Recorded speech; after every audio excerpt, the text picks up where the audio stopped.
Men buni tagiga yetganman. Bitta imomga savol berganman. Rossiyadagi olim bu narsani tagiga yetgan odamga u aytgan yoga mumkin. Yoga mashqlari, nafas usullari sog'lomlashish uchun mumkin. Niyat, asosiysi niyat. O'zi yoga 5000 yil oldin paydo bo'lgan deyishardi. Hozir arxeologlar shunaqa yoga mashqlarini qilayotgan odamchalar topishibdi. U 8000 yilga teng ekan. Shuning uchun yoga bu juda ham qadimiy trenirovka.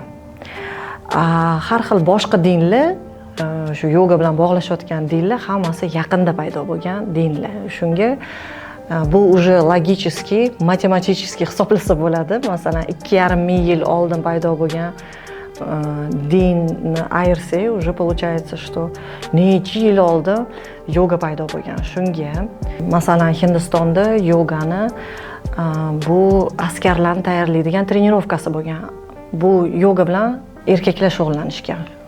U yerda ham dinga aloqasi yo'q hisoblangan. U chidamlilikni oshirib beradi, immunitetni oshiradi, u kuchli qiladi, energichniy qiladi-da, sovuqqon qiladi.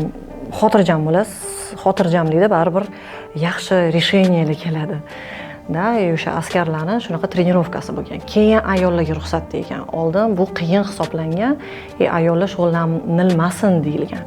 Meni pozitsiyam, tем более men ruxsat olganman imomdan, men skrinshotım ham bor. Uni stranitsasida fatvo bergan. U fatvo berishga haqqi bor ulamolar kengashidagi odam. Yoga mashqlari nafas usullari, meditatsiyalar mumkin. Asosiysi o'sha mantralari, ularni aytadigan qanaqadir asholalari, qanaqadir ularni gaplarini aytilmasa bo'ldi. Niyat, asosiysi ichki niyat. Men ham shunaqa deb o'ylayman.